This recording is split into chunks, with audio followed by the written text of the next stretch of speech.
In the ancient landscape of Israel, a land steeped in both promise and peril, the words of the prophet Isaiah resonate with a profound depth that transcends time.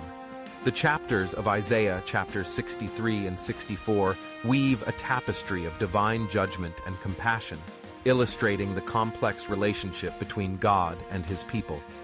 Here, the imagery is vivid and stark, portraying a God who fights fiercely for his people, yet also stands as a formidable adversary against those who oppose him. Before we continue, just a reminder to like this video, subscribe to our channel, and hit that notification bell. By doing so, you'll stay connected and up to date with future content. Now let's continue delving into Isaiah chapter 63 and 64, and the message God has in store for us. The opening verses of Isaiah chapter 63 paint a haunting picture of the one who comes from Edom, his garments stained crimson, a symbol of victory achieved through the defeat of his enemies.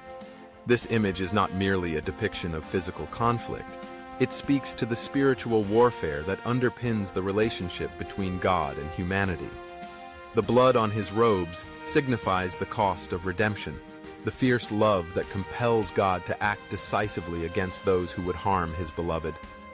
Yet, in the very act of judgment, there lies a terrifying reality, a future filled with dread for those who choose to turn away from him. The duality of God as both protector and judge is woven throughout the narrative, reflecting the historical context of Israel, a nation that has experienced both the tenderness of divine intervention and the harshness of divine retribution. Throughout their history, the Israelites have been witnesses to God's unwavering commitment to them. From their deliverance from slavery in Egypt to the battles fought in the Promised Land, God has been their champion. Yet, time and again, they have faltered, succumbing to the allure of sin and idolatry. This cycle of faithfulness followed by rebellion creates a poignant tension within the narrative. God, in his compassion, desires a relationship with his people, but their sins create a barrier that leads to estrangement. In Isaiah 63, the prophet laments the reality of this broken relationship, expressing a deep yearning for restoration. The imagery shifts from the victorious warrior to the grieving parent, highlighting God's fatherly love intertwined with his righteous anger. The transition from remembrance to prayer in Isaiah chapter 64 is a powerful moment of vulnerability. Isaiah's plea for God's intervention is not merely a cry for help.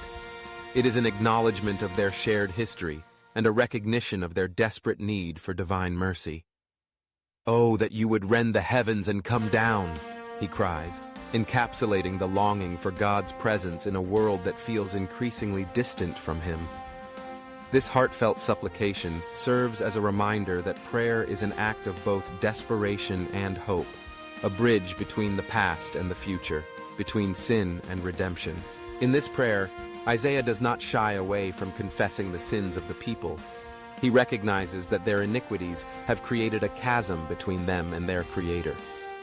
The acknowledgement of wrongdoing is a crucial step toward reconciliation. It is a reminder that God's compassion does not negate his judgment.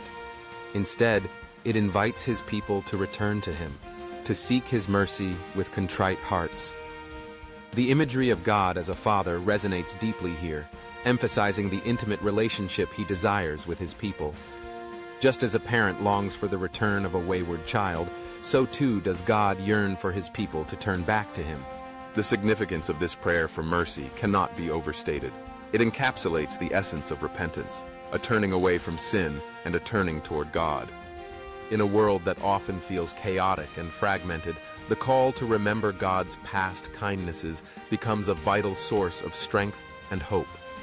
The recollection of his faithfulness serves as a reminder that, despite their failings, God remains steadfast in his love.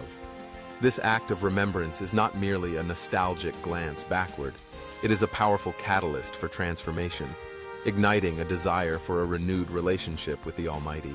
As the narrative unfolds, the reader is invited to reflect on the nature of their own relationship with God. The themes of judgment and compassion resonate deeply within the human experience. We often find ourselves caught in the tension between our desires and our actions, between our aspirations and our realities. The call to prayer, inspired by Isaiah's heartfelt cry, beckons us to seek divine intervention in our lives. It challenges us to confront our own shortcomings and to approach God with humility, recognizing that He is both just and merciful. In contemplating the imagery of God's crimson-stained garments, we are reminded of the weight of sin and the cost of redemption. It is a stark reminder that while God fights for His people, He also stands against the forces that seek to destroy them. The fear of becoming an enemy to God due to our sins is sobering, yet it is tempered by the hope that comes from His compassion. God's desire is not to cast us away, but to draw us closer, to mend what has been broken. As we engage with Isaiah chapters 63 and 64, we are encouraged to remember and confess. We are called to reaffirm our connection with God, to recognize His past kindnesses, and to seek His mercy in our present circumstances.